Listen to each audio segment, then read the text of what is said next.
Hello, everyone. I am back. Yes, I am here to talk about the new single that Taylor Swift just released, which is the title track off her upcoming album, which just comes out a week from today, called Lover. I wasn't necessarily. The fact that I am covering this song so close to the album means there's probably some really good reason I want to cover it because it's that good. I am so relieved and overjoyed to see Taylor lean so heavily for the first time in I don't want to know how many years.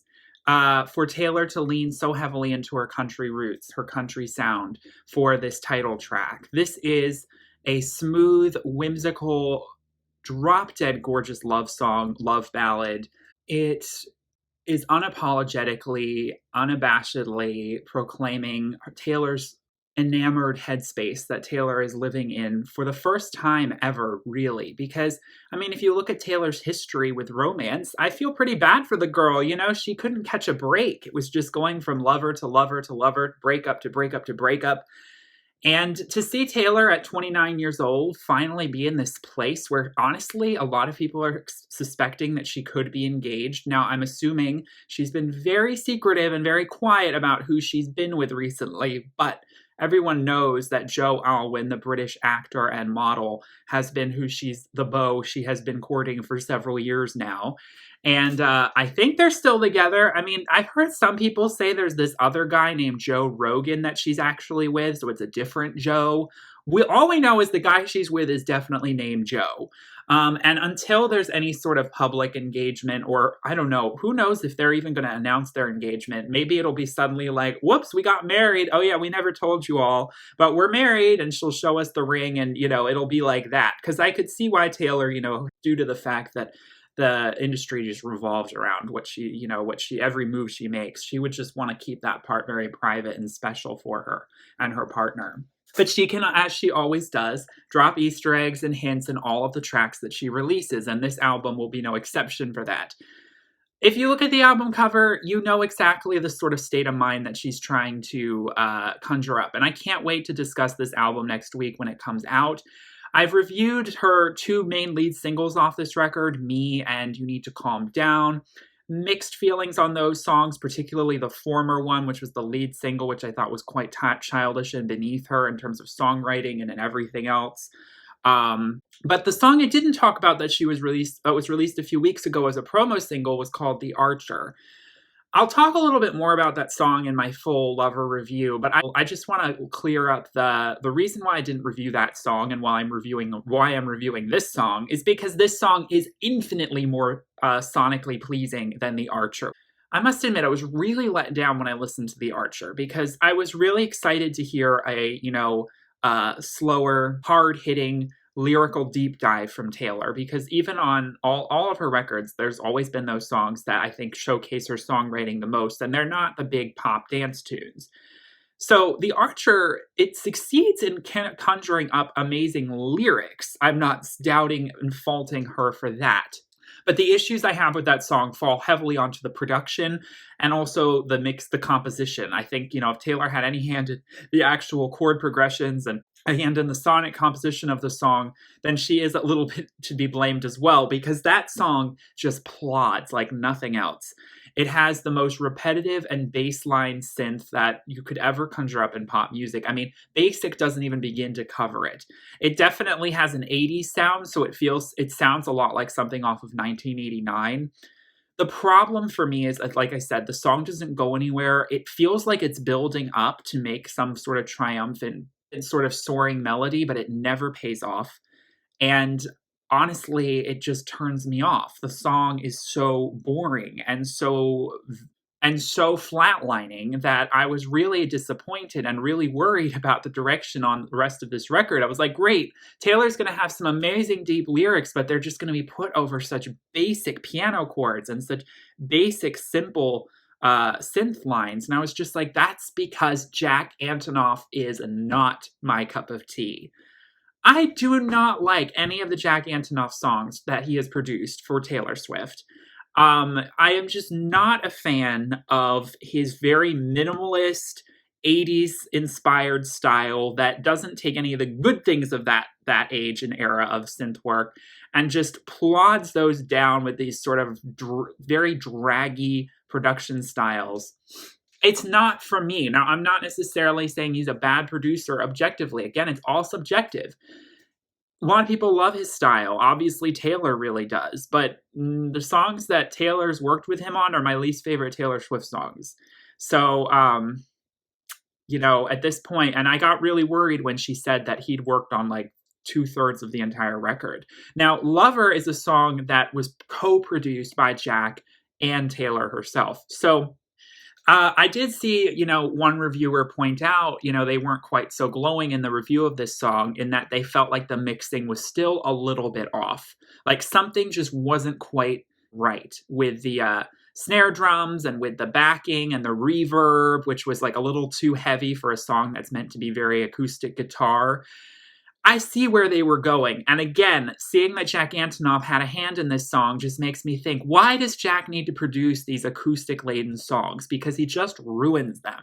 He tries to put like these very, very subtle bells and whistles on them that he thinks are really edgy, I'm sure, to try and add this layering to it. But the layering just murks out the essence of the song so that it definitely feels overproduced to the point where her vocals feel a little overshadowed, and it just really is not needed.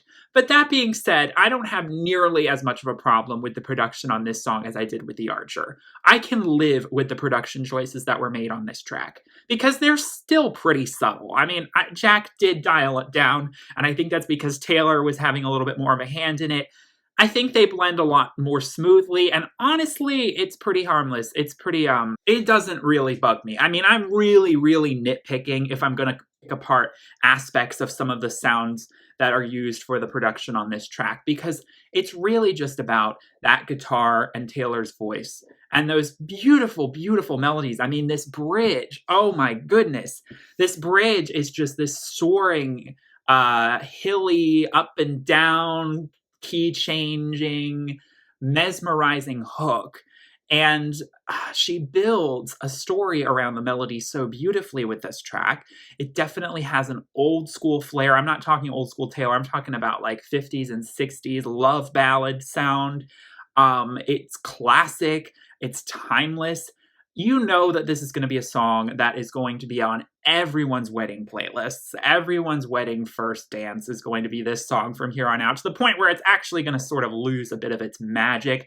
I think when songs become, for like weddings and stuff, so overdone and overplayed, they start to just feel so commercial that I don't really connect with them. That's why at my wedding, you're not going to hear too many of the, traditional, if you look up like the top 10 songs played at weddings, yeah, none of those songs are going to be played at my wedding. Like, I'm going to be very clear about that. Because it just is like, come on, stand out, be different. Like, do something that doesn't, isn't just what everyone else does, because it's so watered down, But for now, this song is new and fresh. And if my wedding were just a few weeks away, I would still use it, even if everyone else did. Because my, oh my, I mean, I am just so swept up in the romance of it all. Taylor makes me believe in true love, and it's really endearing to see that, considering her track record, which has honestly made a lot of us believe that true love doesn't exist.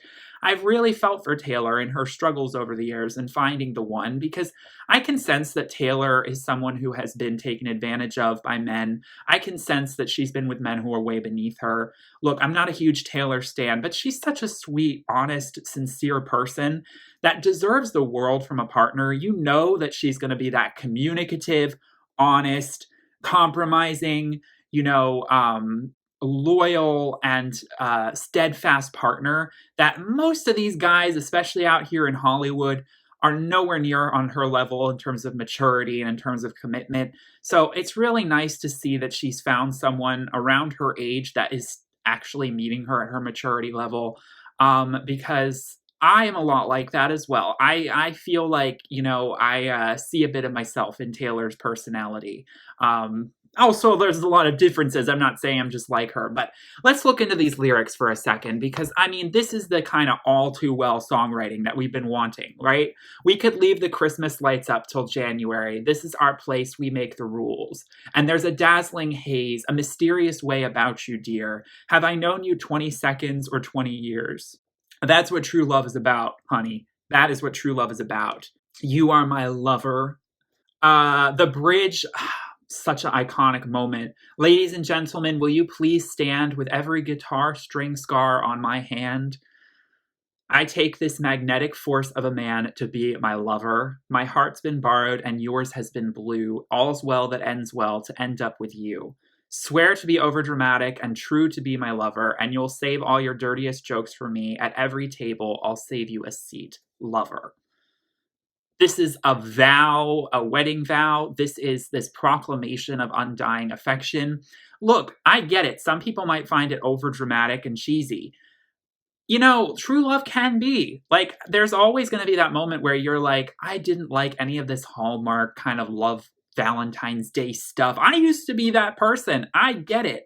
But something turned in me a few years ago, and it was suddenly like, oh my God. And I think it's why I suddenly actually resonated all of a sudden with Taylor Swift's music so much more than I did when I was in college. Because I used to think of her as just like so kind of banal, very Hallmark, very sort of like, how can I relate to this? Because why would I want like this cheesy kind of romance novel kind of life? And I slap myself in thinking that now because I'm just like, oh my God, I'm such a romantic. Like, this is exactly what I've been wanting my whole life. And I must admit, on Twitter, I'm seeing a few Swifties who are talking about, you know, their man that they've married or they've been with for a long time, and how this song has just completely reaffirmed their feelings for their significant other. And as a very, very single bachelor here, I will say that I must admit it is a little triggering to not be able to share in this magical moment with them the same feelings. I will say that in terms of relatability for me, I'm still very much kind of at the Breathe Taylor Swift time frame of my life. What are some other iconic breakup songs from her? Oh my God, Breathe is just the song I'm obsessed with right now. It's from Fearless. Sad, beautiful, tragic. Sad, beautiful, tragic. That's still very much where my heart is. I am not at this stage. I am not at this stage. And hopefully one day I will be. You know, I'm a little younger than Taylor, so maybe when I'm 29, I'm not putting that out in the universe. I'm not going to make any sort of expectations because I've learned that very brutally recently that I can't have any expectations when it comes to love, that I need to just follow my own heart and just live my life. And if it happens, it happens. And if it doesn't, it's still all good. I can live a beautiful, happy life. Very tough pill to swallow, though, let me just say. And so songs like this, yeah, to the single person, they might be a little bit of a turnoff. I understand that. But like I said, when it comes to Taylor, I just get swept up in the sort of fairy tale of it all. And I definitely see this song, even if it doesn't relate very well to me right now in this point in my life, when it finally does, it's going to even just have that extra magic and spark. But this song is already full of it. Even if you are single AF, you will find this song very beautiful. And it's easy to listen to. It's very harmless and it's, you know, warmth and openness. So I just had to proclaim my love for Lover. I will say this. I am so relieved because The Archer really had me worried. Because honestly, that's a song I've listened to. Like, I've listened to it 1.5 times because I listened to it the first time and I was like, nope, I'm not really here for this. Appreciate the lyrics, but I'm out. And then I tried like a couple weeks later and couldn't even finish the song. I was so freaking bored by it. And kind of just like, kind of depressed, which is not a good thing because I want to feel the lyrics. Trust me, I'm not saying that this, like, there are some really bad songs out there. For me, it's just like I'm kind of progressing in my trend, like what I listen to and what I don't listen to, and I'm not like the biggest pop fan. So when Taylor makes this kind of music, I'm very kind of weary. Like I said, I'm not a Taylor stan. I don't just love anything she makes because she put it out. So The Archer isn't terrible by any means. It's just, I really don't like Jack Antonoff's production, and I'm really worried about still the rest of this record. I think I've seen the track list, and there are some interesting song titles on there for sure. So I think we're definitely heading more in a Red direction from 2012 because we're going to get the pop, but we're also going to get the balladry that's very country. It's going to get this beautiful blend of both. And I love Red. You can check out my review of that album. I did say at the time that it's my favorite Taylor Swift album, and I may think Speak Now is slightly better just because Speak Now doesn't have some of the cheesy pop stuff that Red does.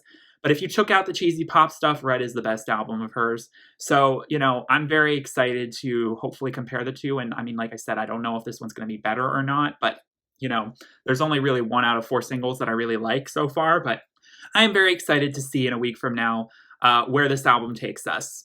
I hope you enjoyed this review. Thank you all so much for watching. Please let me know in the comments what you thought. Are you single? Are you feeling it hard hearing these lyrics, but you're still happy for Taylor because you know that she's had that she really deserves this? I mean, you see some people who are like, you know, 20, 21 in Hollywood who are like getting married on their 21st birthday. And you're just like, you're so freaking young. And don't you feel a little jealous that those people found their person so quickly? You're almost like, that's not fair. Like, you're supposed to struggle a little bit. For people like Taylor, she has struggled. It's time for her to be married. Like, I want her married so badly. And it's a marriage I'm 100% behind. Other young stars who are getting married before they're even, you know, I don't know. Before they're 25, I don't know how I feel about that. But if it's the right one, good for them. Anyway, a tangent I'm not going to go off into.